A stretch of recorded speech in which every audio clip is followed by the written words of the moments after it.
والعاقبة للمتقين والصلاة والسلام على سيد الرسل وخاتم الأنبياء والمرسلين وعلى آله الطيبين وأصحابه الطاهرين.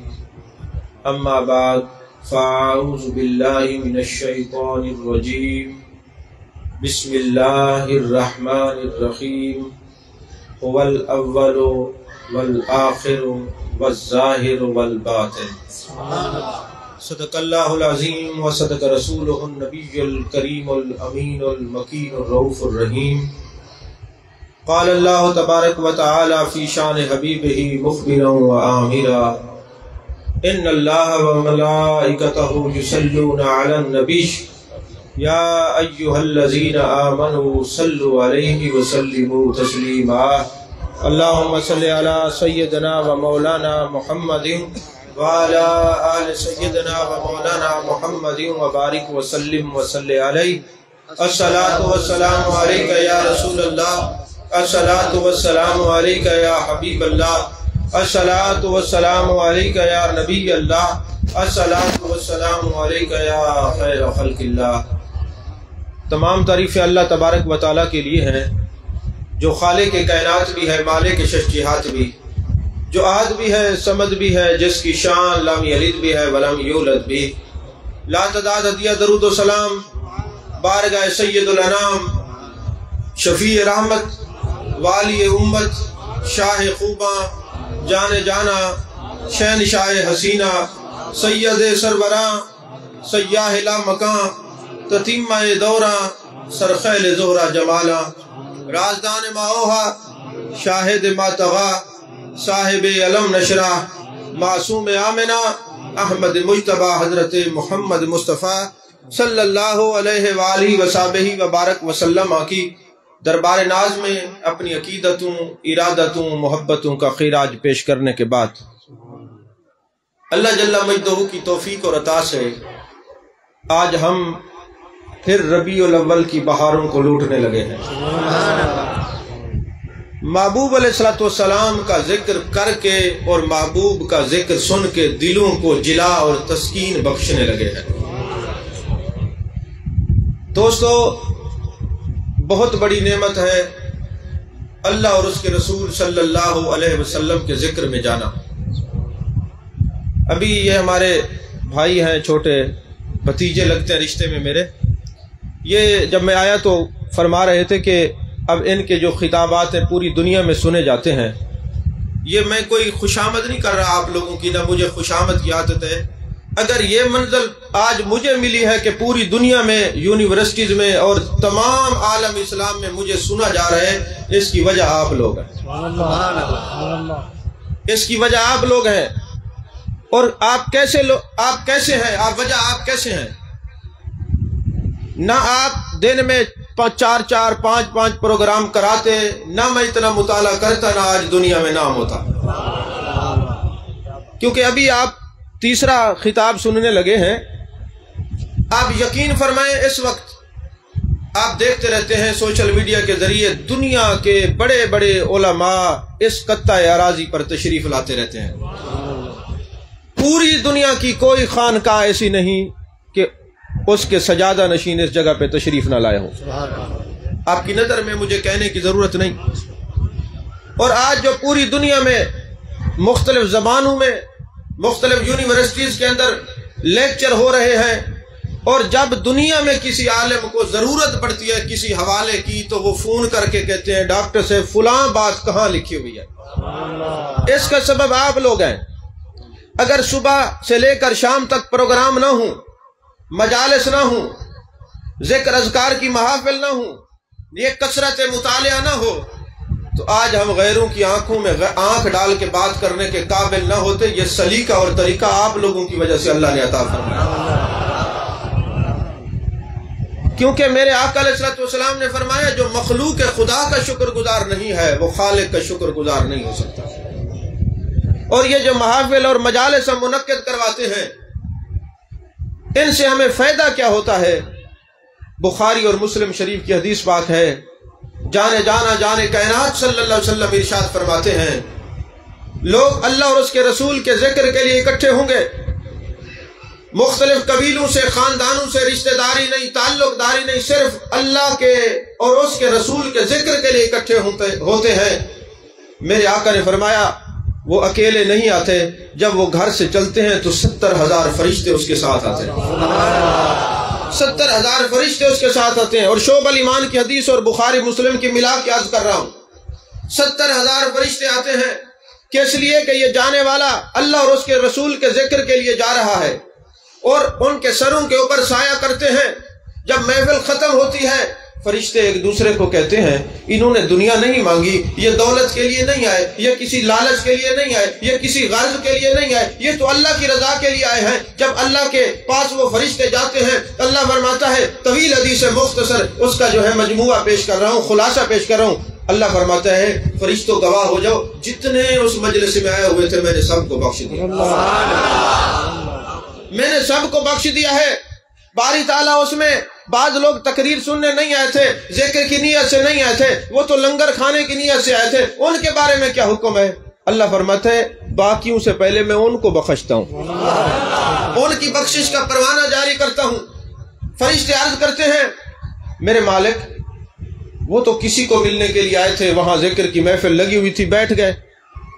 اللہ فرماتا ہے میرے فرشتوں وہ ذکر اپنے گھر میں کرتے ہوں گے، اپنی مساجد میں کرتے ہوں گے، اپنے دل میں کرتے ہوں گے، لیکن یہ جو ہر وقت ہر روز محفل منعقد کر کے میرے اور میرے محبوب کا ذکر کرنے والی یہ جو قوم بیٹھی ہے، ہم القوم لا یشکا بہم جلیسہم، جو ان کے پاس بیٹھتا ہے وہ بدبخت رہتا نہیں ہے۔ نعرہ تکبیر، نعرہ رسالت، جشن عید میلاد النبی، علماء حق اہل سنت۔ بخاری شریف کے الفاظ ہیں نا قبلہ ہم القوم لا یشکا بہم جلیسہم، فرشتوں یہ جو روزانہ ذکر کرنے والے ہیں، جو یہ محافل منعقد کرنے والے ہیں، جو یہ مجالس منعقد کرنے والے ہیں، ان کو میں نے یہ شرف دیا ہے، ان کے پاس بدبخت آ نہیں سکتا، آ جائے تو بدبخت رہ نہیں سکتا۔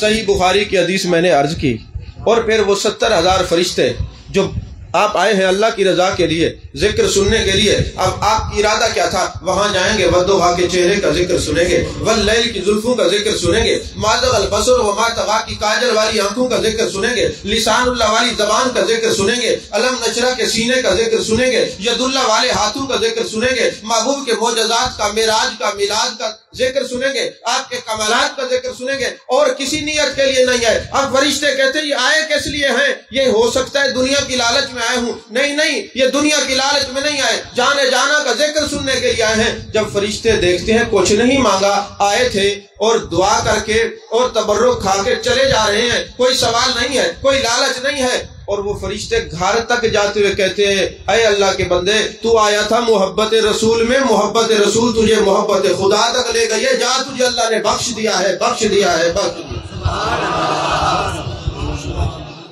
اللہ نے بخش دیا ہے۔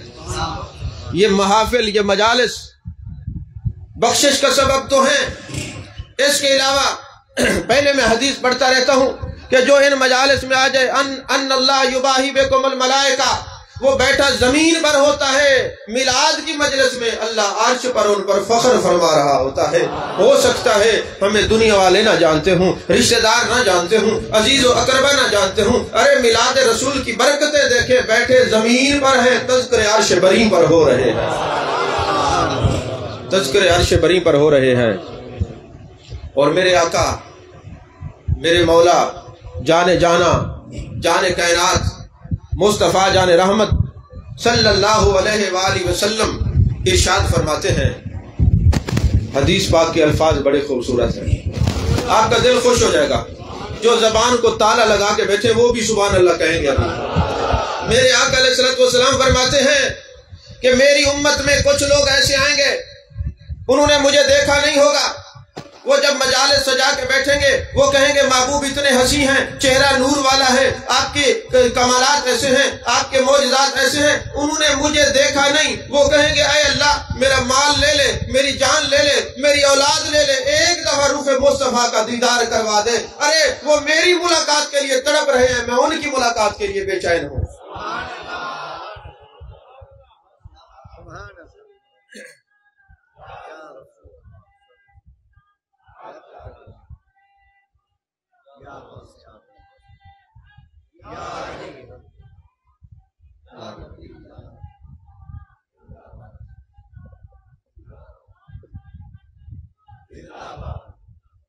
اچھا آج لوگ کہتے ہیں نا ہمیں تم تو 1450 سال بعد ذکر کر رہے ہو، تمہیں اس سے کیا فائدہ ہوگا؟ فائدہ عرض کر دوں کیا فائدہ ہوگا؟ میرے آقا کریم صلی اللہ علیہ وسلم کی حدیث پاک ہے، جانے کائنات صلی اللہ علیہ وآلہ وسلم نے فرمایا، اے میرے صحابہ بتاؤ کامل مومن کون ہے؟ یا رسول اللہ صلی اللہ علیہ وسلم ہم ہیں۔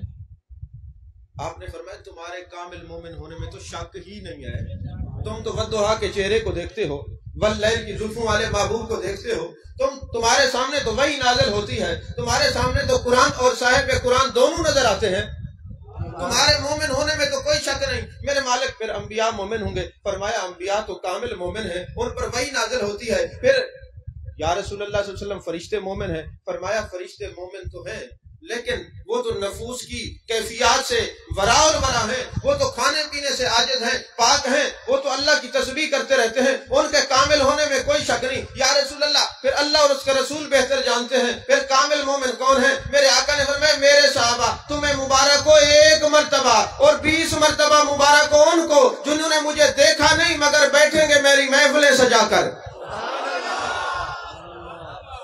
وہ میری محفلیں سجا کر بیٹھیں گے، اور میرے محفلوں میں ان محفلوں میں ذکر کیا ہوگا؟ میرے محبوب کے معجزات یہ ہیں، کمالات یہ ہیں، محبوب کا نور ایسا ہے، محبوب کی بشریت با کمال ہے، محبوب کا نور با کمال ہے، آپ کی حیثیت بے مثال ہے، وہ نہ ہوتے تو کائنات نہ ہوتی، آپ وجہ تخلیق کائنات ہیں، وہ ہم وقت بیٹھے بیٹھے اٹھتے بیٹھتے میرا ذکر کریں گے، ان کے لیے مبارکباد ہے، مجھے دیکھا نہیں، وہ میری ملاقات کے لیے تڑپ رہے ہیں، میں ان کی ملاقات کے لیے بے چین ہوں۔ سمجھ میں آ رہی ہے بات کہ نہیں آ رہی؟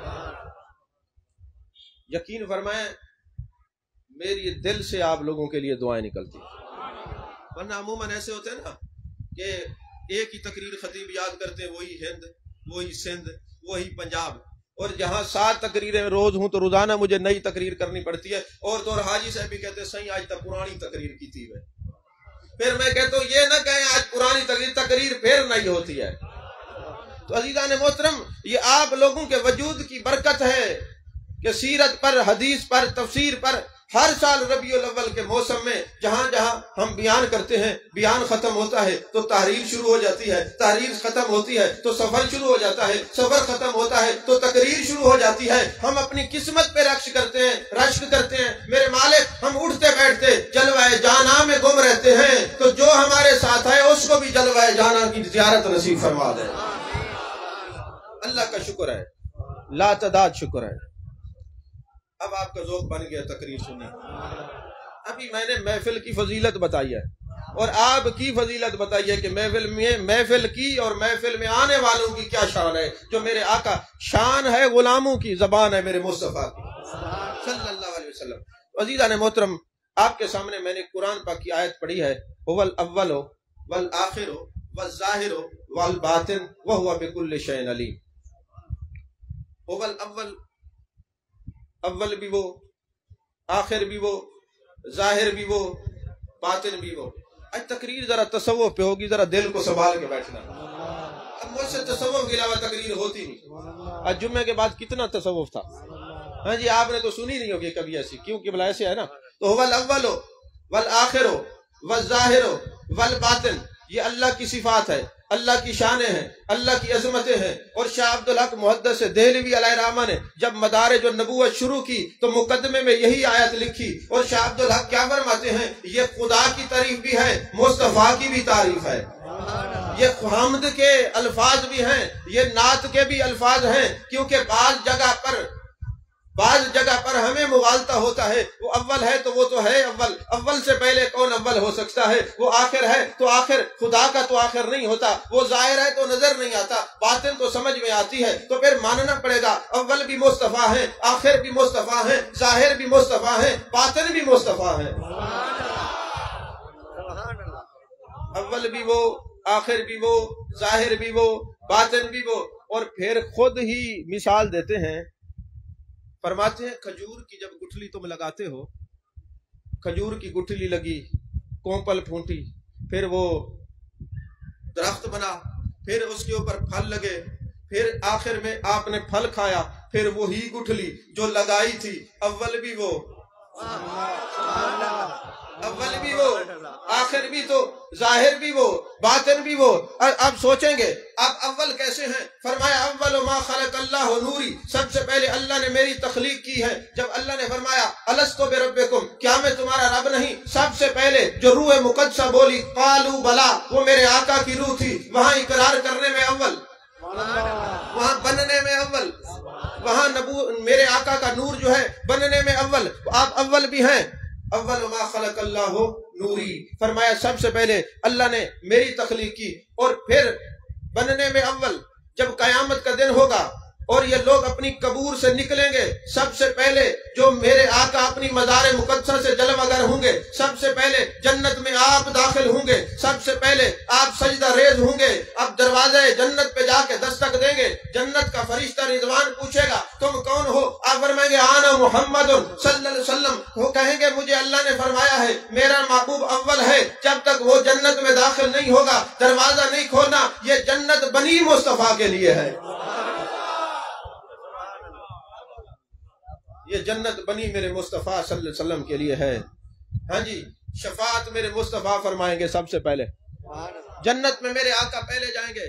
یہی وجہ ہے کہ حضرت آدم علیہ السلام نے دیکھا جنت کے دروازے پہ لکھا ہوا ہے محمد الرسول اللہ، حوروں کے رخساروں پہ لکھا ہوا ہے محمد الرسول اللہ، جنت کے جو پھل فروٹ ہیں لکھا ہوا ہے محمد الرسول اللہ، درختوں کے پتوں پہ لکھا ہوا ہے محمد الرسول اللہ۔ اور علامہ یوسف بن اسماعیل نبھانی فرماتے ہیں اللہ نے شجر طوبہ کو عید الفطر کے دن تخلیق فرمایا۔ اور شجر طوبہ ہے کیا؟ فرمایا شجر طوبہ وہ درخت ہے جو جنت میں اللہ نے محبوب کو مکان عطا فرمایا۔ اس درخت کی جڑیں مکان مصطفیٰ میں ہیں، اس کی ٹہنیاں ایک ایک جنتی کے مکان میں ہیں۔ جنتی کہے گا اے اللہ انار لگا دے، وہاں انار لگ جائے گا، انگور لگا دے، انگور لگ جائے گا۔ تو علامہ یوسف بن اسماعیل نبھانی کہتے ہیں لوگوں میرے مصطفیٰ کا مقام دیکھو، جنت کے اندر بھی جس کو جو کچھ ملے گا در مصطفیٰ سے ملے گا۔ نعرہ تکبیر، نعرہ رسالت، جشن عید میلاد النبی، عظمت مصطفیٰ۔ جنت میں جو کچھ ملے گا در مصطفیٰ صلی اللہ علیہ وسلم سے ملے گا۔ ناراض نہ ہونا، ناراض نہیں ہونا، مسئلے کی بات ہے۔ آپ دیکھتے ہیں کہ اکثر لوگ اپنے گھروں پہ لکھ دیتے ہیں فلاں منزل، معنی کیا ہوتا ہے کہ یہ فلاں کا گھر ہے، فلاں کا گھر ہے۔ تو جنت پہ کیا لکھا ہوا ہے؟ محمد الرسول اللہ۔ جنت پہ کیا لکھا ہوا ہے؟ محمد الرسول اللہ۔ جو یہ کہتے ہیں جو چیز اللہ سے علاوہ کسی سے منسوب ہو جائے وہ تو حرام ہو جاتی ہے، تو جنت تو ان کو ہی لیے ہے جو محمد الرسول اللہ والے ہیں۔ جنت میں وہی جائیں گے جو محبوب علیہ السلام والے ہیں۔ اللہ والے کہیں اور چلے جائیں گے، محمد رسول اللہ والے تو جنت میں جائیں گے۔ اچھا آپ دیکھیں گے کہ بعض ہمارے لوگ نا کم علمی کی وجہ سے عجیب باتیں کر دیتے ہیں۔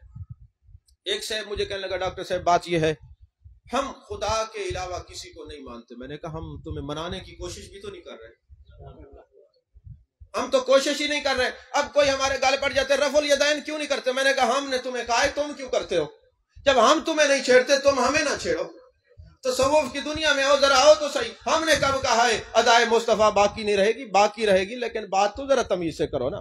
نہیں جی ہم خدا کے علاوہ بندے کے وسیلے کو نہیں مانتے۔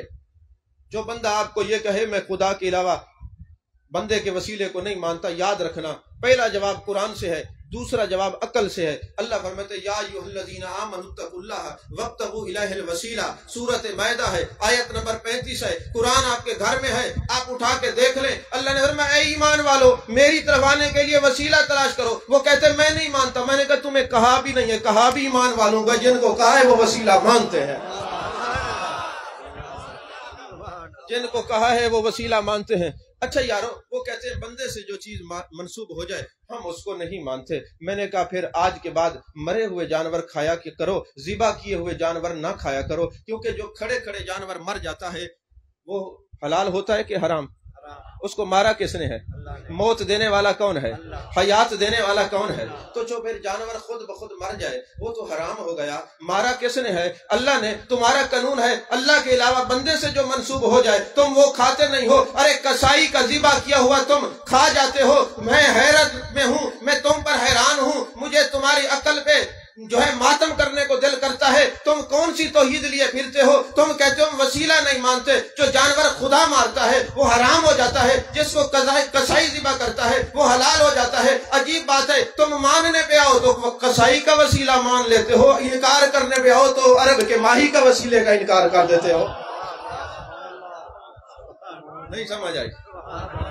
ماننے پہ آؤ تو ایک ذبح کرنے والے قصاب کا وسیلہ مان لو، اور انکار کرو تو جناب رسالت ماب کا انکار کر دو. تو پھر آج کے بعد نا جو کہیں ہم بندے کے وسیلے کو نہیں مانتے، جو بھی جانور مرے نا انہی کو اٹھا کے دیا کرو، یہ اللہ سے منسوب ہے، ان کو اللہ نے مارا ہے، آ جاؤ تم کھا لو. تو تم کیوں نہیں کھاتے؟ ہم تو وسیلے کے قائل ہیں، ہم اس لیے وسیلے والا گوشت کھائیں گے، تم ڈائریکٹ والا کھا لو.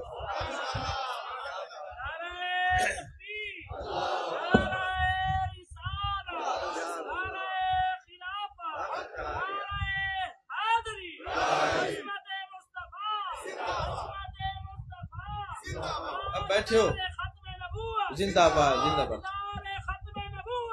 بھائی صاحب یہ سارے کٹھے رہو چاہو یہ بار میں کو تقریر بول رہے تشریف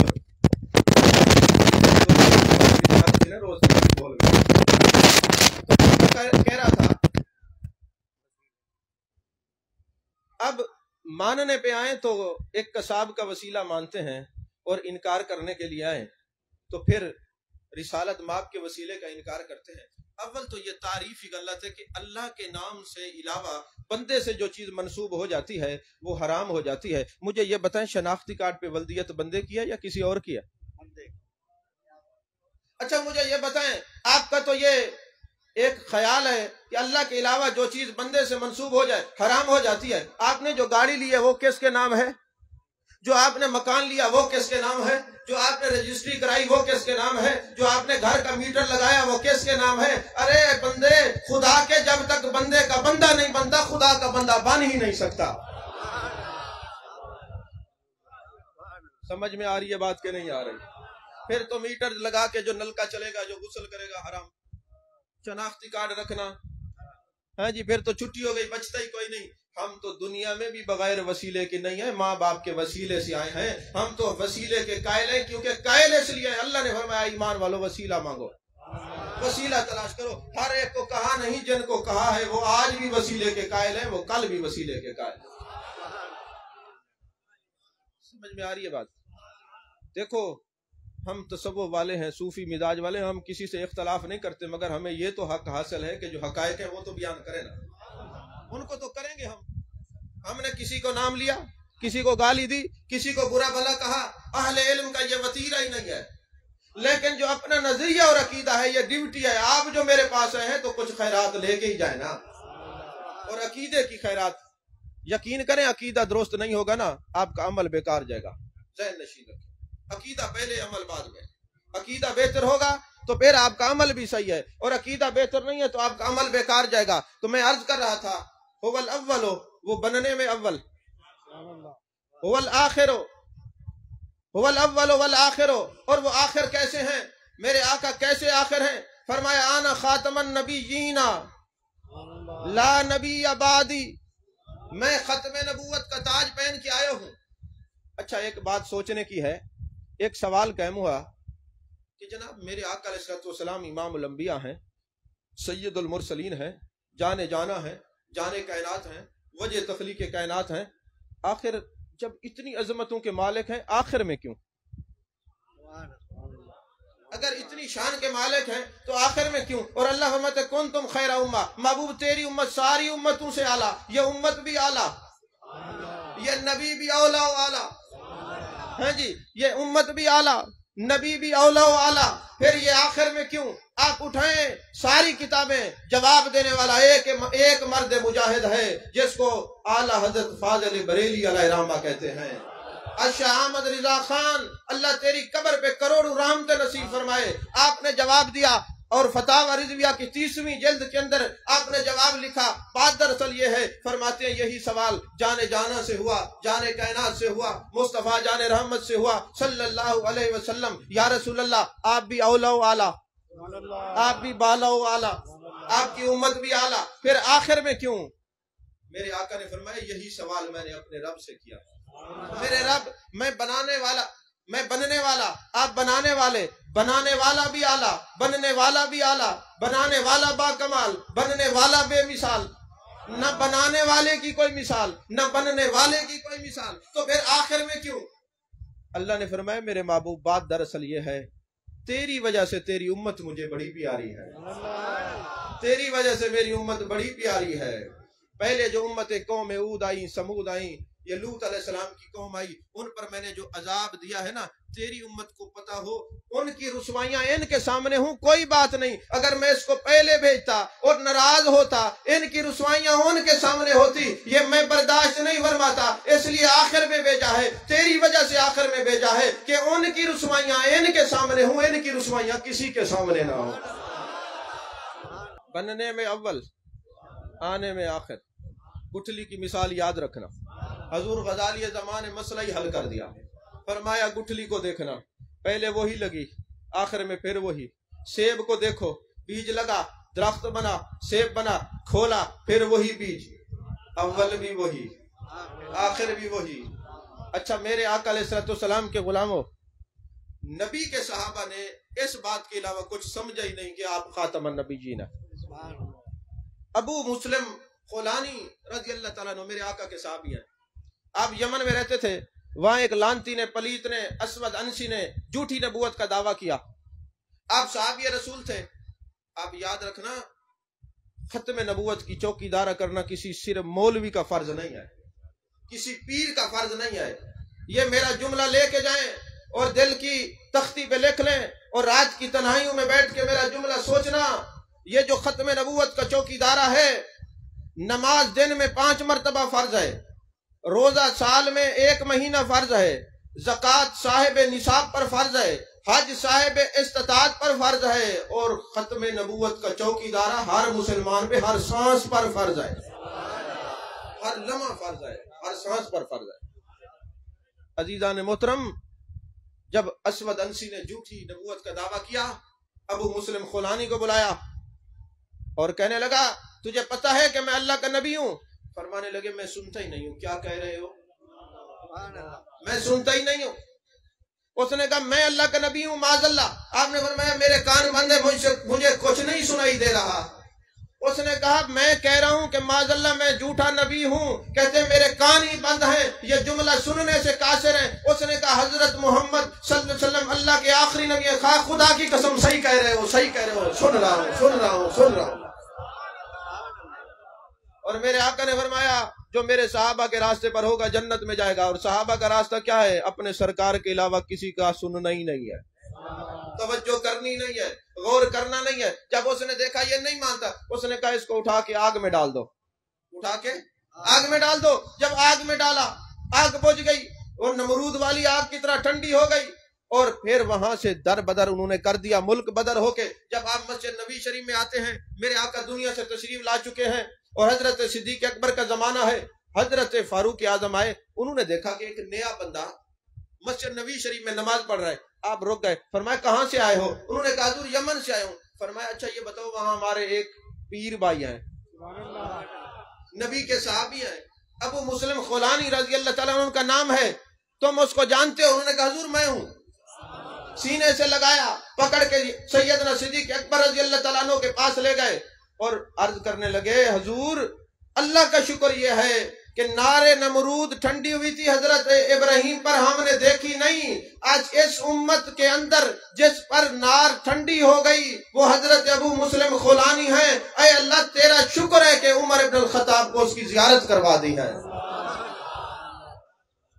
اس کی زیارت کروا دی ہے۔ عزیزان محترم، جب جنگ خیبر ہوئی نا، اس حدیث کی مجھے بار بار فرمائش کی گئی ہے کہ یہ ضرور سنانا ہے۔ ہمارے قاری شفیق صاحب ہے نہیں، وہ جہاں بھی محفل ہوتی ہے وہ فرماتے ہیں یہ ضرور بیان کریں۔ چلے وہ جہاں بھی ہوں گے سن رہے ہوں گے، نہیں تو فیس بک پہ ایڈ ہے سن ہی لیں گے۔ جب جنگ خیبر ہوئی، مال غنیمت آیا، تو اس کے اندر ایک حمار بھی تھا جس کو اردو میں گدھا کہتے ہیں اور عربی میں حمار کہتے ہیں، حمار۔ اب وہ جناب آیا نا، تو میرے آقا علیہ السلام نے پوچھا ما اسمو کا، تمہارا نام کیا ہے؟ اس نے کہا یزید بن شہاب، میرا نام یزید ہے، میرے ابے کا نام شہاب ہے۔ آپ کی نگاہ دیکھ رہی تھی یزید نام کوئی اچھا نہیں ہے، یہ تو میری امت میری اولاد سے وفا کرنے والا نام نہیں ہے۔ آپ نے فرمایا تیرا نام بدلی کرتے ہیں، تیرا نام یزید کے بجائے یافور رکھتے ہیں، یافور بن شہاب۔ سرکار نے نام رکھا، جب نام رکھا پھر میرے آقا نے پوچھا کیسے آنا ہوا؟ اس نے جو بات کی ہے نا وہ بڑی خوبصورت ہے۔ گدھے نے، حمار نے کیا بات کی؟ یا رسول اللہ صلی اللہ علیہ وسلم میں اس نسل کا آخری گدھا ہوں جس پر 60-70 انبیاء نے سواری کیا، اس نسل کا آخری گدھا ہوں۔ انبیاء میرے اوپر سوار ہوتے رہے، میری نسل کے اوپر، میرے باپ دادا پر دادا پر انبیاء، میں اس نسل کی آخری سواری ہوں جس پر انبیاء سوار ہوتے رہے۔ جب آپ نے یہ اعلان کیا ہے انا خاتم النبیین لا نبی بعدی، پھر میں نے جو میرا مالک ہے وہ یہودی ہے، میں نے یہ ارادہ کیا میں اس نسل کا آخری خدمتگار ہوں جنہوں نے انبیاء کی خدمت کی ہے، میں اس کے بعد اپنے مالک کو اپنے اوپر نہیں بیٹھنے دیتا، نیچے گرا دیتا ہوں۔ میری خواہش یہ ہے کہ آپ مجھے اپنی غلامی میں قبول فرمائیں۔ اچھا حدیث پاک میں یہ الفاظ نہ ہو نا تو آپ بات کر سکتے ہیں، یہ تو الفاظ حدیث پاک میں دکھانے کا پابند ہوں۔ میرا سوال آپ سے یہ ہے گدھے کو کس نے بتا دیا کہ اس نسل کا آخری گدھا ہے؟ آج کا ملا ہمیں تو یہ سبق دیتا ہے نبی کو غیب کا علم نہیں، گدھے کو کیسے پتا چل گیا میں اس نسل کا آخری گدھا ہوں؟ تو پتا چلا جانور بھی ہو قرب مصطفیٰ مل جائے سارے حجابات اڑ جاتے ہیں۔ ذرا قریب ہو تو پتا چلے نا، سارے حجابات اڑ جاتے ہیں۔ اور پھر میرے آقا علیہ الصلوۃ والسلام کی خدمت میں کیا عرض کرنے لگا، حضور میں اس کو بیٹھنے نہیں دیتا اپنے اوپر، میں اس کو اپنا یار نہیں بناتا، اس کو اپنا دوست نہیں بناتا جو ختم نبوت کا منکر ہو۔ ذرا دیکھیں تو صحیح وہ گدھا کیسا ہے کہ جو ختم نبوت کے منکر سے یاری نہیں لگاتا، اور ہم انسان کیسے ہیں؟ ہم تو دیکھ لینا دائیں بائیں ہم کیسے یاری لگا رہے ہیں، کیسے دوستی لگا رہے ہیں، کیسے ہمارا تعلق کیسا ہے۔ کہیں ایسی جماعت سے تعلق تو نہیں ہے جنہوں نے کہا نبی پاک صلی اللہ علیہ وسلم کو رحمت للعالمین نہیں سمجھنا چاہیے، یہ ان کا خاصہ نہیں ہے۔ کہیں ہم نے ارد گرد میں کبھی غور کیا ہے؟ دیکھنا چاہیے۔ اچھا پھر وہ میرے آقا نے اس کو آزاد کروا لیا، اپنی خدمت کے لیے منتخب فرما لیا۔ اب وہ گدھا بیٹھا رہتا اور جانے جانا کے رخ انور کو دیکھتا رہتا، اور سامنے بیٹھتا تھا، جوتیوں والی جگہ پہ بیٹھتا جہاں صحابہ جو ہے نا جوتیاں اتارتے، وہاں وہ گدھا بیٹھا رہتا اور جلوہ جانا کو تکتا رہتا۔ اور جب میرے آقا نے کسی کو بلانا ہوتا، میرے آقا فرماتے جاؤ عبداللہ کو بلا کے لے آؤ، اس حمار کو، اس گدھے کو فرماتے جاؤ عبداللہ کو بلا کے لاؤ۔ اب میرے آقا کے دل میں بات ہوئی، عبداللہ کون سے ہیں؟ عبداللہ بن عمر ہیں، عبداللہ بن عباس ہیں، عبداللہ بن زبیر ہیں۔ جو میرے آقا سوچتے گدھا جاتا اور جا کے اس دروازے کے اوپر سر مارتا۔ گدھے کا کام ہے ٹانگیں مارنا، وہ ٹانگیں نہیں مار رہا، وہ گدھا جا کے دروازے پہ سر مار رہا ہے۔ ایک عالم نے لکھا کہ کاش مجھے آج وہ گدھا میسر ہوتا تو میں اس سے پوچھتا گدھے یہ بتا تو وہاں سر کیوں مارتا تھا، ٹانگیں کیوں نہیں مارتا تھا؟ کہتے میرے دل سے جواب آتا کہ نبی کا حکم سر کے بال مانا جاتا ہے، ٹانگوں سے چل کے نہیں۔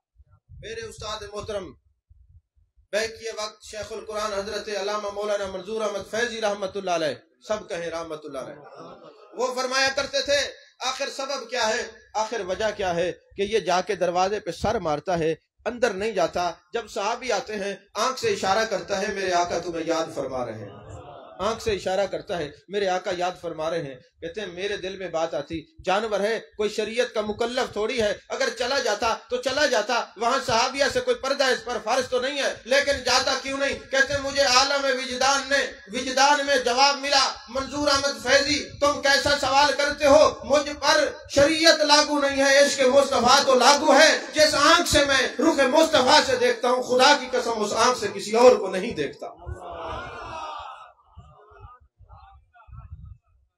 عزیزان محترم اول بھی ہیں آخر بھی ہیں اور ظاہر بھی ہیں۔ اچھا ظاہر کیسے ہیں؟ ظاہر ایسے ہیں میرے آقا نے فرمایا ما من شیئن الا یعلم وانی رسول اللہ صلی اللہ علیہ وسلم، ظاہر میں ایسے ہوں کہ کائنات کی ہر چیز جانتی ہے میں اللہ کا رسول ہوں۔ ظاہر میں ایسے ہوں وما ارسلناک الا رحمۃ للعالمین، اللہ نے مجھے سارے جہانوں کے لیے رحمت بنا کے بھیجا۔ وما ارسلناک الا کافۃ للناس، سارے لوگوں کے لیے رحمت ہوں، انی رسول اللہ علیکم جمیعا، سارے لوگوں کے لیے رحمت ہوں۔ مسلم شریف کی حدیث ہے، اور سلط الی الخلق کافہ، جتنی چیزیں اللہ نے تخلیق کی ہیں میں سب کا رسول ہوں۔ مجھے چرند بھی جانتے ہیں میں رسول ہوں، پرند بھی جانتے ہیں رسول ہوں، درخت بھی جانتے ہیں میں اللہ کا رسول ہوں، میں جانور بھی جانتے ہیں میں اللہ کا رسول ہوں، حشرات الارض بھی جانتے ہیں اللہ کا رسول ہوں، زمین بھی جانتی ہے اللہ کا رسول ہوں، آسمان بھی جانتا ہے اللہ کا رسول ہوں، تارے بھی جانتے ہیں اللہ کا رسول ہوں، چاند کو ٹکڑے کر کے دکھاتا ہوں وہ بھی مانتا ہے اللہ کا رسول ہوں، سورج ڈوب جائے لٹا کے دکھاتا ہوں وہ بھی جانتا ہے اللہ کا رسول ہوں۔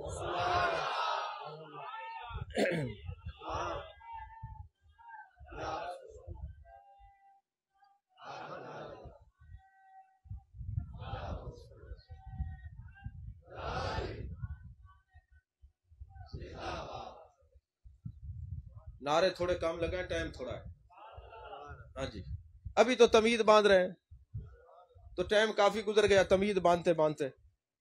سفر صبح ہم نے لاہور جانا ہے، وہاں پروگرام ہے، سفر ہم نے کرنا ہے، تھکے ہوئے، آپ ذرا زور سے کہیں سبحان اللہ، ایسے نہیں، زور سے کہیں ایک دفعہ سبحان اللہ۔ اچھا آپ کو پتا ہے میں سبحان اللہ کیوں کہلواتا ہوں؟ ویسے پہلے میرا مزاج نہیں تھا، اب میں سبحان اللہ کیوں کہلواتا ہوں؟ میں نے رجوع کر لیا، اس لیے رجوع کیا ہے کہ جتنی ساری رات ہم تیاری کرتے ہیں، یقین فرمائے آپ کو اپنے ساتھ 2 دن رکھے نا، آپ کہیں گے ہمارا دماغ خراب ہو رہا ہے، ہم جاتے ہیں۔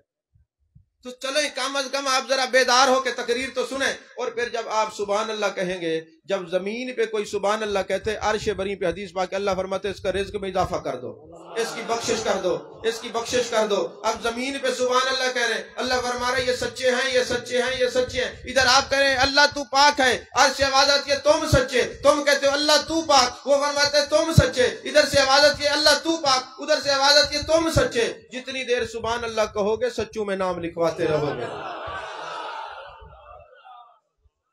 عزیزان محترم، پتھر بھی جانتے ہیں یہ اللہ کے رسول ہیں۔ پتھر کیسے جانتے ہیں؟ میرے آقا علیہ السلام جب احد پر گئے نا، تو جیسے ہی پتھر پہ پاؤں رکھا، پہاڑ پہ پاؤں رکھا، پہاڑ وجد میں آ گیا۔ علماء کہتے لکھنے وہ ہلنے لگ گیا، میں نے کہا ہلتا تو ہے لیکن وہ واجد میں تھا، کیونکہ آج محبوب کے قدم نصیب ہوئے ہیں، محبوب کے قدم۔ میرے آقا نے فرمایا ھذا جبل نحبنا ونحبہ یحبنا ویحبہ، ایک ہی الفاظ ہے، یہ ہم سے محبت کرتا ہے ہم اس سے محبت کرتے ہیں۔ جبل احد کے بارے میں میرے آقا نے فرمایا یہ ہم سے محبت کرتا ہے ہم اس سے محبت کرتے ہیں۔ اور جبل احد سے 3 کلومیٹر کے فاصلے پر جبل عیر اور جبل عیر دونوں پڑھا جاتا ہے، ایک پہاڑ ہے کالا ہے۔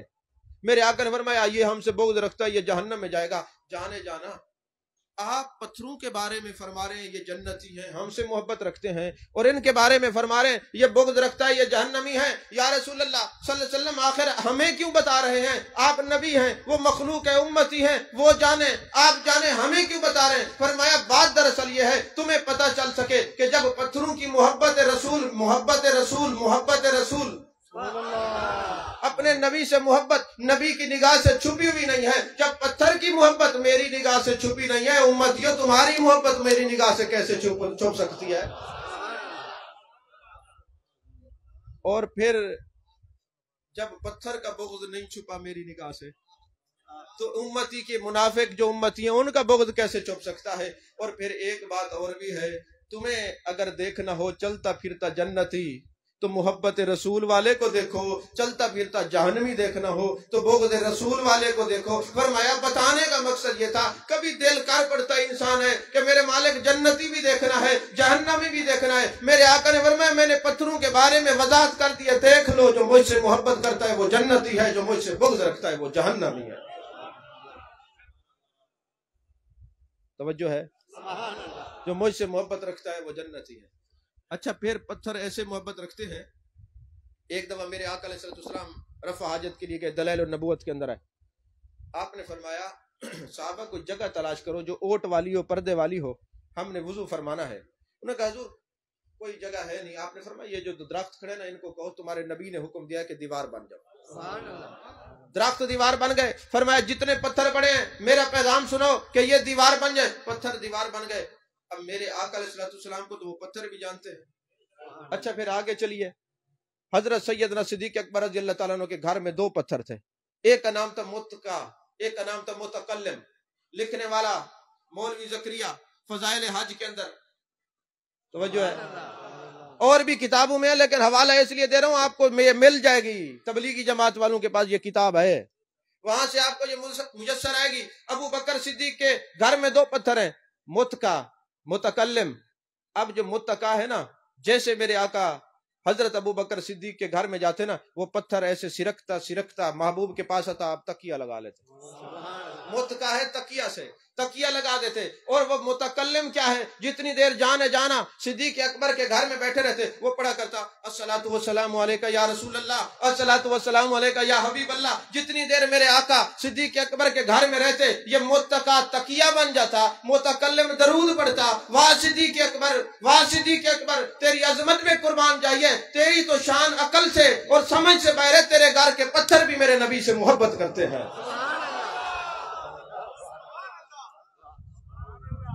تیرے گھر کے پتھر بھی میرے نبی سے محبت کرتے ہیں۔ عزیزان محترم، جانور بھی جانتے ہیں۔ ایک دن ایک چڑیا آتی ہے، کچھ کہتی ہے، پھر چلی جاتی ہے۔ میرے آقا نے فرمایا فلاں صحابی کو بلاؤ۔ وہ صحابی آ جاتے، فرمایا تم نے چڑیا کے گھونسلے سے بچے اٹھائے ہیں؟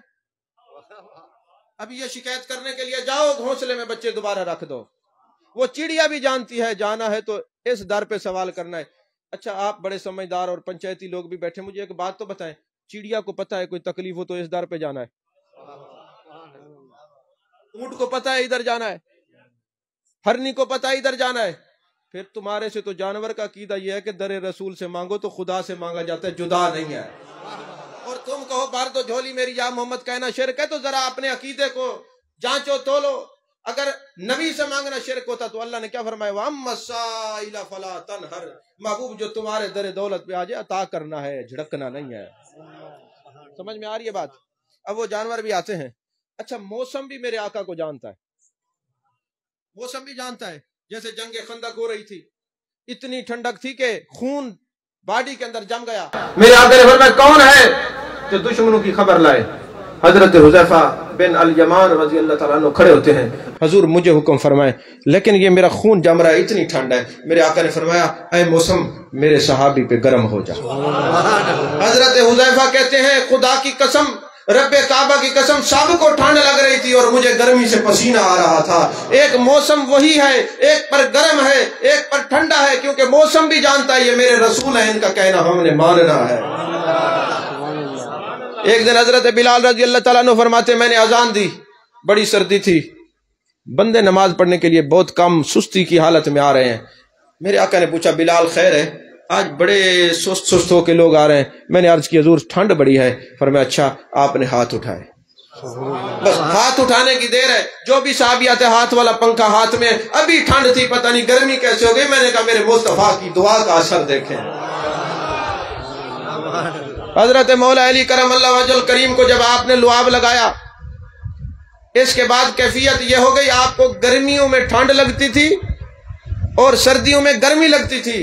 کائنات کے لوگ گرمیوں میں پتلے کپڑے پہنتے ہیں، سردیوں میں موٹے کپڑے پہنتے ہیں، مگر مولا علی کو لعاب دہن کا اثر یہ ہوا آپ گرمیوں میں ٹھنڈے کپڑے اور ٹھنڈ کے اندر گرم کپڑے آپ سردیوں میں پتلے کپڑے اور گرمیوں میں موٹے کپڑے پہنا کرتے تھے۔ کوئی پوچھتا ہے علی آپ پر موسم جدا کیوں ہے؟ فرمایا نگاہ جو جدا جدا پڑی ہے میرے یار کی، نگاہ جو جدا جدا پڑی ہے۔ تو پتھر بھی جانتے ہیں۔ اچھا اس کے علاوہ نا مشکات شریف کی حدیث پاک ہے، تھک گئے آپ؟ تھک گئے تو پھر اجازت دیتے دعا کرتے۔ بھیڑیا جے کو سرے کے جیسا نہار آدھے ہیں، نہار سمجھتے ہو نا، سرے کے لنگ پتہ سی بگی آڑی آدھن، وہ بھیڑیا کھڑا ہوا ہے، ایک چرواہ بکریاں چرا رہا ہے، بھیڑیا آتا ہے، اس نے ایک بکری اٹھا لی۔ مشکات شریف کی حدیث ہے، شفا شریف کی حدیث ہے، جب اس نے بکری اٹھائی بھیڑیا نے تو چرواہ پیچھے پڑا، اس نے جیسے ہی اس کے منہ سے وہ اس کا شکار کھینچا، بکری کھینچی، وہ بھیڑیا کہنے لگا حیرت کی بات ہے میرا رزق لوگ میرے منہ سے کھینچتے ہیں۔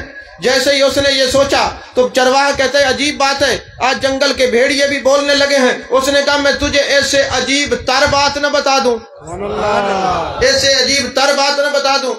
اب وہ بڑا حیران ہوا کہ پہلے یہ بولتا تھا، اب یہ عجیب تر کہا بتاؤ. کہنے لگا بات دراصل یہ ہے، امام الانبیاء آ چکے ہیں، سید المرسلین ہیں، خاتم النبیین ہیں، ختم نبوت کا تاج پہن کے ہیں. ہاں اس سے اگلی بات بتا دوں، وہ نبی کا معنی ہوتا ہے غیب کی خبر دینے والا. یہ نبی ایسے ہیں جو کل کی خبر بھی جانتے ہیں، آج کی خبر بھی جانتے ہیں، مستقبل کی خبر بھی جانتے ہیں.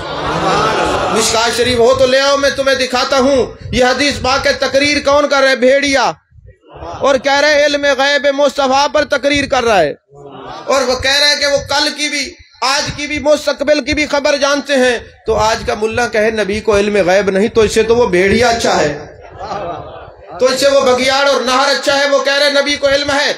جب اس نے یہ بات سنی نا تو چرواہا کہنے لگا کہ یار اگر میرے پاس کوئی بندہ ہوتا نا تو میں اس کو یہیں کھڑا کرتا اور جا کے سرکار کے قدموں میں لپٹ جاتا اور مسلمان ہو جاتا. بھیڑیے نے کہا اچھا جانا چاہتا ہے تو جا، میں تیرا چوکیدارا کرتا ہوں، جا میں پہرا دیتا ہوں، تیری کوئی بکری کوئی نہیں چرا سکے گا، میں کھڑا ہوں. اس نے کہا تیرا کام تو ہے کھانا. کہتے نبی سے وفادار ہو جاؤ، تکلیف پہنچانے والے بھی تمہاری حفاظت پر مامور ہو جائیں گے. ذرا نبی سے وفا تو کر کے دیکھو، نبی سے وفا کر کے دیکھو، یہ جو نقصان پہنچانے والے یہ بھی وفادار ہو جائیں گے. اب وہ جناب چلا گیا. اب بھیڑیا بکریوں کو چوکیدارا کر رہے. جب وہاں پہ گیا میرے آقا علیہ الصلوۃ والسلام نے فرمایا بھیڑیے نے تبلیغ کی ہے، بھیڑیے نے تجھے بتایا ہے کہ میں غیب کے علم کی خبر رکھتا ہوں، میں عالم ما کان و ما یکون ہوں، میں بعد کی خبر آنے والی مستقبل حال سب جانتا ہوں. اچھا ٹھہر جاؤ، ذرا ابو بکر صدیق کو بلاؤ، فاروق اعظم کو بلاؤ، عثمان غنی کو بلاؤ، مولا علی کو بلاؤ، عشرہ مبشرہ صحابہ کو بلاؤ. صحابہ جمع ہو گئے، اجتماع ہو گیا. میرے آقا نے فرمایا آپ بتاؤ جانور نے کیا کہا ہے؟ تو علم غیب پر جلسہ ہو تو یہ جلسہ کرنا یہ نبی کے صحابہ کی سنت ہے. علم غیب کو سن کے خوش ہونا میرے نبی کی سنت بھی ہے. اور پھر میرے آقا خوش ہوتے ہیں. اور اگلی بات جو ہے نا یہ خطیبوں کے حق میں بڑی زبردست ہے. میرے آقا علیہ الصلوۃ والسلام جب اس کو مسلمان کر لیا، قاضی ایاز مالکی رحمت اللہ علیہ فرماتے ہیں اس کو چھوڑ دو یار. قاضی ایاز مالکی رحمت اللہ علیہ فرماتے ہیں میرے آقا تشریف لے گئے اور فرمانے لگے اے چرواہا اپنی بکریاں پوری کر لے. کوئی یہ کھا نہ گیا ہو علم غیب کو مانے پھر خیانت کرے. جس کا عقیدہ صحیح ہوگا وہ خائن نہیں ہوگا، وہ بددیانت نہیں ہوگا، وہ اپنے نبی سے وفا کرنے والا ہوگا. میرے آقا نے فرمایا پوری کر لو. گنتی کی بکریاں پوری تھیں. میرے آقا علیہ الصلوۃ والسلام نے فرمایا ایک بکری اس کو دے دو، کیونکہ اس نے چوکیدارا کیا ہے اور تبلیغ کی ہے. ایک بکری اس کو دے دو. آج جو خطیبوں کو کوئی بکریاں کھلاتے ہیں نا تو کئی لوگ جلتے ہیں، یہ کیا کام کرتے ہیں، ساری مدی مولویوں کو کھوائی ہوئے ہوئے. میں کہ ان کو بکریاں کھلانا میرے نبی کی سنت ہے. انہوں نے کہا جی اس نے تو مال کی حفاظت کی تھی، اس بھیڑیے نے مال کی حفاظت کی تھی تو اس لیے سرکار نے بکری کھلائی. میں نے کہا یہ آپ کے مال کی بھی حفاظت کرتے ہیں، آپ کے مال کی بھی حفاظت کرتے ہیں اور آپ کے دین و اسلام کی بھی حفاظت کرتے ہیں. اچھا نہیں کرتے؟ آپ کھڑے ہو جائیں جتنے لوگوں کو نکاح پڑھانا آتا ہے. ابھی میں کھڑا کروں نا چودھری صاحب چاند لوگوں کو نماز جنازہ کی، باقی کو آتی نہیں جی. اندر والی دعا تو آکو نہیں آتی، بہر والی ایک ٹبر نہیں منگنے دا. ابے واسطے کیا کیا کبھی سوچا آپ نے؟ تو کبھی آپ نے غور کیا نکاح پڑھانا، نکاح پڑھانا آپ کو نہیں آتا، ابا جی فوت ہو جائیں جاؤ فلاں قاری صاحب کو بلا کے لاؤ وہ غسل دیں. تمہیں کیوں نہیں آتا؟ نہیں متا ابا چمبڑ ونجے، متا کوئی مسئلہ بن ونجے. اچھا کپڑے لہا کے مولوی صاحب کو دے سن، پرانے کپڑے مولوی صاحب تمہارے واسطے، ابے دے برتن وہی مولوی صاحب واسطے، جتی وہ بھی مولوی صاحب واسطے، موبائل آپ رکھ سو، لیپ ٹاپ آپ رکھ سو. مرو کپڑے تو کو کھان دے، موبائل چنگا ہے، اکاؤنٹ چنگا ہے، پیسے چنگے. تو یقین فرمائیں یہ علماء ہمارے محسن ہیں. اگر یہ نہ ہوتے نکاح نہ پڑھاتے ہمارے بچے حلال کے نہ ہوتے. اگر یہ نہ ہوتے تو ہمارے مردے بغیر غسل کے دفن ہوتے. اگر یہ نہ ہوتے تو ہمارے مردے بغیر جنازے کے. اور پھر جی مولویوں کو لالچ بڑی ہے. میں نے کہا تم لالچ کرنا چھوڑ دو، بغیر لالچ والے بھی بڑے لوگ ہیں. تو تم ایسا کرو جتنے امیر ہو ایک بچہ عالم بنانا شروع کر دو.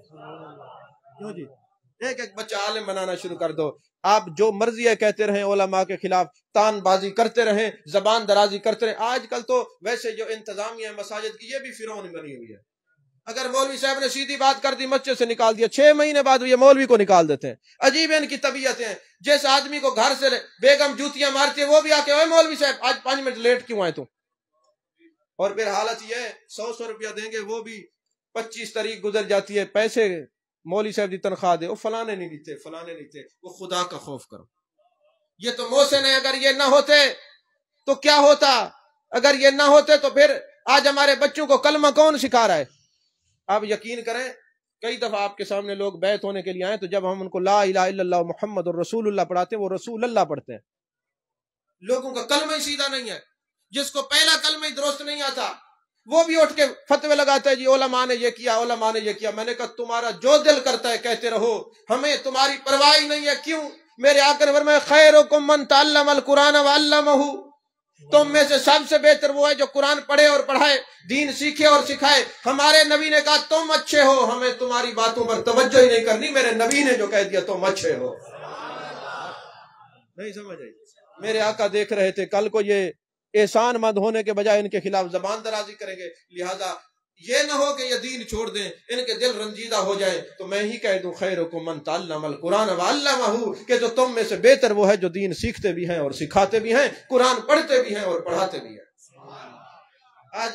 آج تو قبلہ حالت یہ ہے کہ جو بچہ کو ٹھیک ہوگا اس کی آنکھیں ہاتھ پاؤں سلامت ہوں گے نا، وہ انگلش میڈیم میں بیکن ہاؤس اور مختلف سکولوں میں جائے گا۔ اب میں نام نہیں لیتے سکولوں کے، پھر آپ کہیں گے شاید کسی نے کہا ہو کہ ہماری مشہوری کر دیں، کیونکہ پوری دنیا تو سن رہی ہے اس وقت، یہ لائیو چل رہے پوری دنیا میں جا رہے۔ تو سکول میں، اور جس کی آنکھیں سلامت نہیں، ہاتھ سلامت نہیں، مانج دی مانج مشک کچندن مدرسے پچندن، صحیح قاری صاحب ان کو قرآن پاک دا حافظ بنا دو، اور پھر جب روح نہیں نکلتی نا، وہ کہتے ہیں جڑی مانج رکھا سے چاہو سورہ یاسین پڑھے بابے دی روح نکلے۔ پھر وہی جس کو تم نکارہ سمجھ کے پھینک کے آئے تھے آج وہی سورہ یاسین پڑھ رہے تاکہ والد کی روح نکلے۔ میں کہتا ہوں خوش قسمت وہ لوگ ہیں جن کے بچے حسین بھی ہیں اور دین کے عالم بھی ہیں، یقین فرمائیں۔ تو دوستو میرے آقا اول بھی ہیں، آخر بھی ہیں، ظاہر بھی ہیں، باطن بھی ہیں۔ اب باطن پر گفتگو کر کے گفتگو ختم کروں، گھنٹہ ہو گیا ہے۔ یہ جو بات کرنے لگا ہوں یہ بڑی سمجھنے والی بات ہے، یہ بڑی تصور والی بات ہے، بڑی تصور والی بات ہے۔ آپ باطن کیسے ہیں؟ اول بھی سمجھایا، آخر بھی سمجھایا، ظاہر بھی سمجھایا اور باطن بھی سمجھایا۔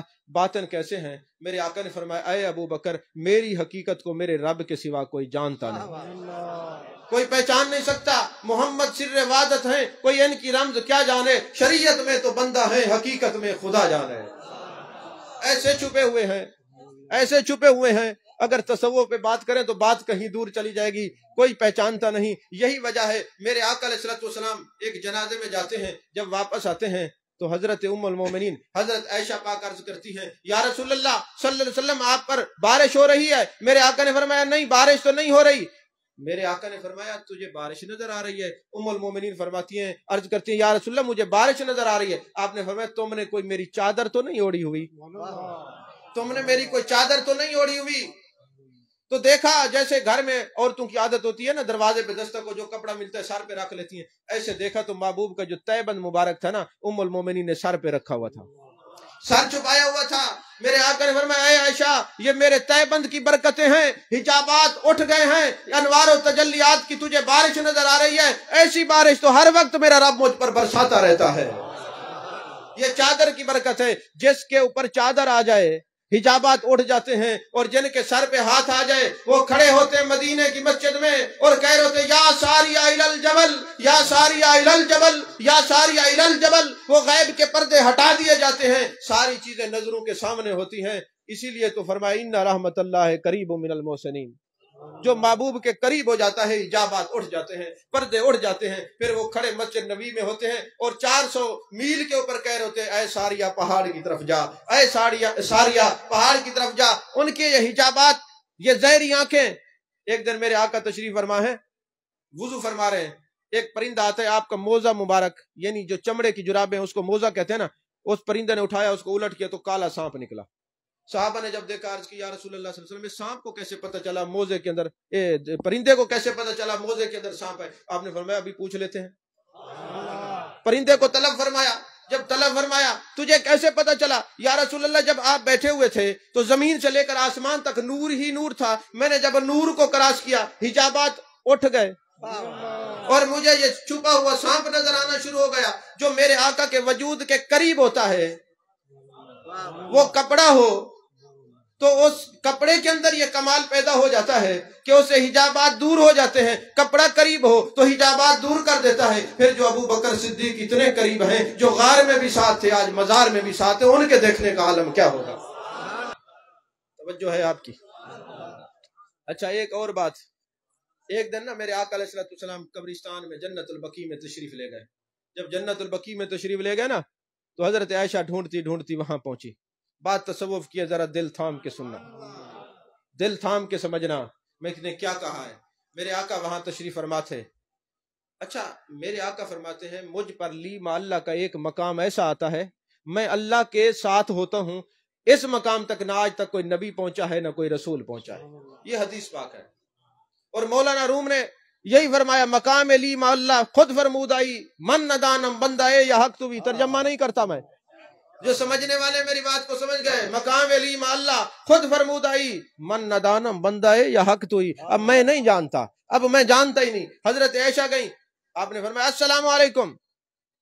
میرے آقا علیہ السلام نے فرمایا من انت، کون ہے تو؟ انا عائشہ، یا رسول اللہ میں عائشہ ہوں۔ فرمایا من عائشہ، کہا ابو بکر کی بیٹی۔ فرمایا کون ابو بکر؟ آپ نے جب یہ کیفیت دیکھی واپس آ گئیں اور گھر میں رونے لگ گئیں۔ میرے آقا جب واپس آئے انہوں نے دیکھا آپ رو رہی ہیں، پوچھا اے عائشہ کس لیے رو رہی ہو؟ آقا آج آپ تو اس طرح ایسے تھے جیسے میرے واقف ہی نہیں ہے۔ آپ نے فرمایا عائشہ ہر نبی پر مجھ پر یہ مقام آتا ہے کہ کوئی اور نبی اس پر پہنچ نہیں سکتا، میں نہیں ہوتا، میں نہیں ہوتا۔ اور پھر ایک محدث نے کہا چاہیے تو یہ تھا، حضرت عائشہ عرض کرتی یا رسول اللہ پھر مجھے مبارکباد دیجئے، حضرت موسیٰ علیہ السلام نے ایک تجلی دیکھی تھی، جو ان کو دیکھتا وہ نبی نہ ہو جاتا تھا۔ ان کی بیوی نے کہا اے موسیٰ میں نے آپ کو دیکھنا ہے۔ فرمانے لگے پھر ایک آنکھ بند کر کے دیکھیں، ادھر سے بینائی چلی گئی، لذت آئی، کہا دیکھنا چاہتی ہوں، اس پہ ہاتھ رکھا، دونوں بینائی چلی گئی۔ پھر آپ نے دعا کی، بینائی لوٹ آ گئی۔ کہنا تو یہ چاہیے تھا یا رسول اللہ صلی اللہ علیہ وسلم موسیٰ علیہ السلام کی گھر والی نے دیکھا تو آنکھوں کا نور چلا گیا، بعد میں واپس آ گیا، میں تو کلام کر کے آئی ہوں، میں تو کلام کر کے آئی ہوں، میں تو کلام کر کے آئی ہوں۔ مولانا روم نے میرے آقا کا مقام سمجھایا ہے۔ آخری بات اور تقریر ختم۔ ہاں جی وقت کافی ہو گیا آج صاحب، ہاں جی صبح سفر کرنا ہے۔ عزیزان محترم مولانا روم نے میرے آقا کا مقام سمجھایا۔ بات کو سمجھنا، توجہ کرنا، ساتھ ساتھ پرواز بھی کرنا ہے، چھوڑنا نہیں ہے اس بات کو۔ صوفیوں کی مجلس میں بیٹھے ہو، ملانے والوں کی مجلس میں بیٹھے ہو، حضرت بابا فرید الدین کے چاہنے والوں کی مجلس میں بیٹھے ہو۔ حضرت بابا فرید الدین کا ایک مرید تھا، لوہے کا کام کرتا تھا، اس نے آپ کو ایک سوئی پیش کی اور ایک کینچی پیش کی۔ آپ نے کینچی واپس کر دی اور فرمایا یہ کاٹتی ہے، سوئی رکھ لی، یہ ملاتی ہے، ہم تو ملانے والے ہیں کاٹنے والے نہیں ہیں، ہم تو ملانے والے ہیں کاٹنے والے نہیں، ہم تو ملانے والے ہیں، سوئی کا کام دیتے ہیں۔ تو مولانا روم نے کیا سکھایا؟ فرماتے ہیں کہ مقام مصطفیٰ سمجھنا ہو تو اس بات کو سمجھو، سلطان محمود غزنوی کے علاقے میں آ گئے چور، یہ علاقے میں در بدر چور آتے رہتے ہیں، تو جب چور آئے نا ہر جگہ وہی چور، ہر جگہ وہی چور، ہر جگہ وہی چور۔ مولانا روم فرماتے ہیں سلطان محمود غزنوی نے کہا میں خود ہی تلاش کرتا ہوں، یہ چور پکڑا ہی نہیں دے رہے، ذرا دیکھوں تو صحیح یہ ہے کون۔ تعداد میں 4 تھے، تعداد میں 4 تھے۔ جب آپ گئے نا تو وہ چور کھڑے ہوئے تھے، آپ نے پوچھا کون ہو؟ انہوں نے کہا چور ہیں۔ آپ نے فرمایا اگر میں بھی کہوں میں بادشاہ ہوں تو ان کے راز پا نہیں سکوں گا، میں بھی کہتا ہوں میں بھی چور ہوں، اگر میں اپنی حقیقت بتا دوں گا تو پھر یہ مجھے وہ راز تک یہ پہنچیں گے نہیں، اور پھر مجھے ان کی سمجھ نہیں آئے گی اور ان کو میری سمجھ نہیں آئے گی، تو لہٰذا میں بھی چور ہوں۔ آپ نے فرمایا تمہارے اندر کمالات کون کون سے ہیں؟ ایک نے کہا جب جانور کتا بھونکتا ہے مجھے پتا چل جاتا ہے یہ کتا کیا کہہ رہا ہے۔ دوسرے نے کہا جس کو میں رات کے اندھیرے میں دیکھ لوں دن کی روشنی میں پہچان لیتا ہوں۔ اور تیسرے نے کہا جہاں مال پڑا ہو سونگ کے بتا دیتا ہوں کہاں مال ہے۔ چوتھے نے کہا جب میں دیوار پہ چڑھ جاؤں تو پھر مجھے کوئی پکڑ نہیں سکتا۔ کہتے ہیں یہ بتاؤ ہمارے اندر تو یہ کمالات ہے، تیرے اندر کیا ہے؟ کہا جب میں داڑھی ہلا دوں لوگ پھانسی پہ چڑھے ہوں تب بھی چھوٹ جاتے ہیں۔ آپ کو سمجھ نہیں آئی؟ مولانا روم نے بڑی دور کی بات کی ہے. فرماتے ہیں اگر میرے آقا فرماتے جیسے جبریل امی آئے، دستار باندھی ہوئی ہے، داڑھی مبارک ہے، زلفیں ہیں، سرکار کے گھٹنوں سے گھٹنے ملا کے بیٹھتے ہیں، پوچھتے ہیں یا رسول اللہ مل اسلام، مل ایمان، مل احسان. آپ نے فرمایا انت عبد اللہ کا انک تراہ فإن لم تکن تراہ فإنہ یراک. جب چلے گئے حضرت فاروق اعظم رضی اللہ تعالیٰ نے پوچھا حضور یہ کون تھے؟ فرمایا جبریل امی تھے، تمہیں دین سکھانے کے لیے آئے تھے. یہ تو نور ہے جبریل. آج لباس بشریت میں دیکھا ہے، فرمانے لگے بشریت کو جب تعلیم دینی ہو تو بشریت کے لباس میں آیا جاتا ہے، اپنے مقام پہ نور ہے، بشریت کے سامنے لباس بشر میں نظر آتا ہے. اپنے مقام پہ نور ہیں اور سامنے لباس بشریت میں نظر آتے ہیں. میرے آقا نے فرمایا لباس بشریت میں نظر آتے ہیں، لباس بشریت میں نظر آتے ہیں. نبی کو بشر تین ہستیوں نے کہا ہے، یا خدا نے کہا ہے، یا مصطفیٰ نے خود کہا ہے، یا شیطان نے کہا ہے. چوتھا کوئی نبی کو بشر نہیں کہتا، کیونکہ کوئی خدا ہو نہیں سکتا. اب حضرت یونس علیہ السلام جو کہیں لا الہ الا انت سبحانک انی کنت من الظالمین، تو وہ خود جو مرضی ہے کہیں. اب ایسے نا کوئی استاد شروع جائے اللہ میں بڑا گناہگار ہوں، میں بڑا بدکار ہوں، میں بڑا ذلیل ہوں، میں بڑا خار ہوں. شاگرد جوڑ جائے اے استاد جی آپ تو بڑے گناہگار ہیں، آپ بڑے ذلیل ہیں، بڑے حقیر ہیں، تو ایمان سے ہاتھ دھو بیٹھے گا نا. تو نبی جب اپنی عظمت کے لیے عاجزی کے لیے بشر کہے، امتی کو حق نہیں ہے کہ وہ نبی کو بشر کہے. وہ نور ہی کہے گا، بشر نہیں کہے گا. وہ نور ہی کہے گا، بشر نہیں کہے گا. عزیزان محترم فرماتے ہیں کہ محمود غزنوی نے کہا میں بھی چور ہوں. انہیں کہا اچھا پھر چلتے ہیں چوری کرنے کے لیے. جب چل پڑے کتے نے بھونکنا شروع کر دیا. جب کتا بھونکا نا تو ایک نے کہا تو کہتا ہے مجھے سمجھ آ جاتی ہے جب جانور بھونکتا ہے، کتا بھونکتا ہے، بتا یہ کیا کہہ رہے ہیں؟ اس نے کہا یہ کہہ رہے ہیں جس کے گھر جا رہے ہو وہ تا وچ ہے. ہاں جی جتا ویندے پہ ہوتا وچ ہے، جندے گھر ویندے پہ ہوتا. وفی انفسکم افلا تبصرون نحن اقرب الیہ من حبل الورید وہو معکم اینما کنتم.